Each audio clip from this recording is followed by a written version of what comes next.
Mansfield in the morning. Good morning, Reverend Shona. Good morning, and how are you this morning? I think we're well. When Just we a bit wake cold. up, we'll tell you. Okay, when you're awake, you'll tell me. I thought that song would have woken you up.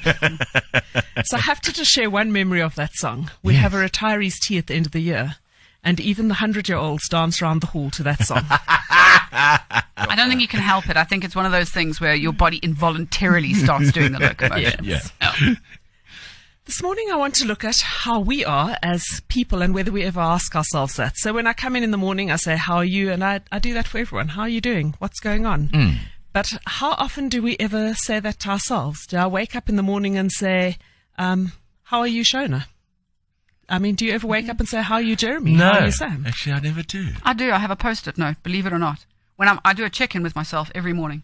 And that's exactly what I'm going to talk about because it's so important to do that. There you go. So well done, Sam. Thanks. We need to do that. So I meditate a bit, I do my prayers, but I don't actually wake up and say, how are you? And as we all know, the body, the mind, and the emotions are all connected. And I, of course, as a person of faith, would say the spirit is also connected, or the soul. And they all impact on each other. And we know, for example, that placebos work. So people who don't know they're taking a placebo will often feel the benefits, even though they're not actually taking anything. So our minds, we definitely know, affect our bodies. Our emotions affect the whole of us, and our bodies can impact on our emotions. So I'm challenging you tomorrow to wake up and ask yourself, how are you? And say your name. Maybe not aloud, or the other people you live with may think you've gone a bit nutty. Well, in our case, they already know. Yeah, well, I think if they've lived with us for long enough, they know. So. But perhaps just start the morning by saying, how are you? And I know it's very early for this team, so maybe you have to do it a bit later in the day when you wake up. But Deepak says we need to become aware of our body. So we need to go inside, tune in to its physical sensations, whatever they are, experience what your body is experiencing, and see how you actually are. Now, I tried this because most of you will know I had some back surgery, so obviously there's some residual pain, and I actually tried it for the last 2 days, and it helps. Just to acknowledge that the pain is there. And I'm not sure if it's like acupuncture. You know, acupuncture, they say, works because then the body knows there's an injury, so it races to heal it. Maybe it's the same for us. When you just say, okay, well, there's a little bit of pain there or whatever, and the body actually sends cells to heal it. I don't know. But I think it's a good thing to check in on your body when you wake up. And then check in on your emotions. Deepak suggests closing your eyes and paying attention to your heart and see how you feel emotionally, without getting involved in that emotion. It's important to note that. And because what we think is really important. But last year, I challenged a friend to do something slightly differently. I asked her to print out pictures of the 7 dwarves and put them on the fridge. And she's not a child. And each morning when she got up to make tea, she goes to the fridge, obviously, and I said, look at the dwarves and work out what you're feeling. Now, I also, yeah, well, are you happy? I'm pleased, Johnny. I think Johnny's always happy when he wakes up. Yes, thanks, Reverend. I was chatting to a mom the other day, and she said that her child is struggling with the stress of lockdown. So she's printed out 20 emojis on a page.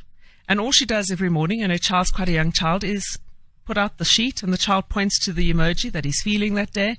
And she can't believe how stress levels have dramatically decreased. You don't have to discuss it. I think it's just a case of noticing how you're feeling and you immediately feel better. Maybe because we're more in control of it because we've acknowledged it. So whatever method you use, ask yourself, how am I feeling today? Name the emotion. But it's important, don't get into it. Don't look at why and start analyzing it. Just name it.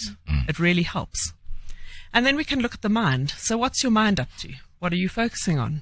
Remember, I said on Tuesday, what we focus on grows. This isn't about judging your thoughts or judging yourself. Just check on them and being mindful of them. Are you in a positive place? Or are you perhaps, because of what's going on, feeling helpless and hopeless? When will this end? What will be left? Just check in on your mind and take note. Again, calmly, without getting actively involved in your thoughts. And also try and see what's happening if you go a little deeper. As I said, dive deeper was Deepak's word, beneath the superficial thoughts. Are you actually feeling peaceful? Can you connect with that core of peace within you? And then just because it's me, maybe ask how it is with your soul. I once worked for someone who every Monday we had a staff meeting and he'd go around the circle and say, how is it with your soul? Again, no judgment. It's not designed to stress you out, just the question. Good morning, soul. How are you feeling today? then, as I say, people might think you're a little nutty if you do this out aloud. Then looking at the mind and the soul are my suggestions, but Deepak adds one more, which I think is important. He says we must become aware of our choices, and perhaps this is the work we need to do for the day. Find a time when you're calm. It's better in the morning because you're obviously going to make choices through the day. I used to love lying in the bath for hours doing this. I shower now, so it's not quite the same, but find a quiet place and relax, and examine the best way to make the decisions you're facing. The best decisions that we make will always come from a space of inner, restful alertness. So I think it's important for all of us, especially at this time, to start looking at our choices in the morning. Let's see what happens if things change. And of course, choice is one of the 3 C's people talk about. Choices, chances, changes. I'm adding one more, and that's courage. You must have the courage, I say, to make a choice, to take a chance, or your life will never change.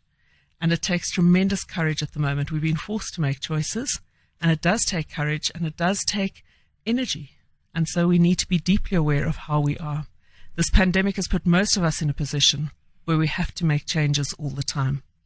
And so to end, I'm going to end with a really off-center type poem called Thursday, just to show you how your mind can flip when someone just changes the thought pattern.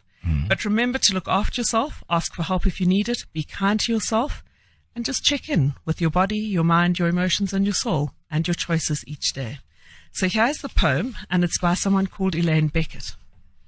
It seems quite dark until you get to the end.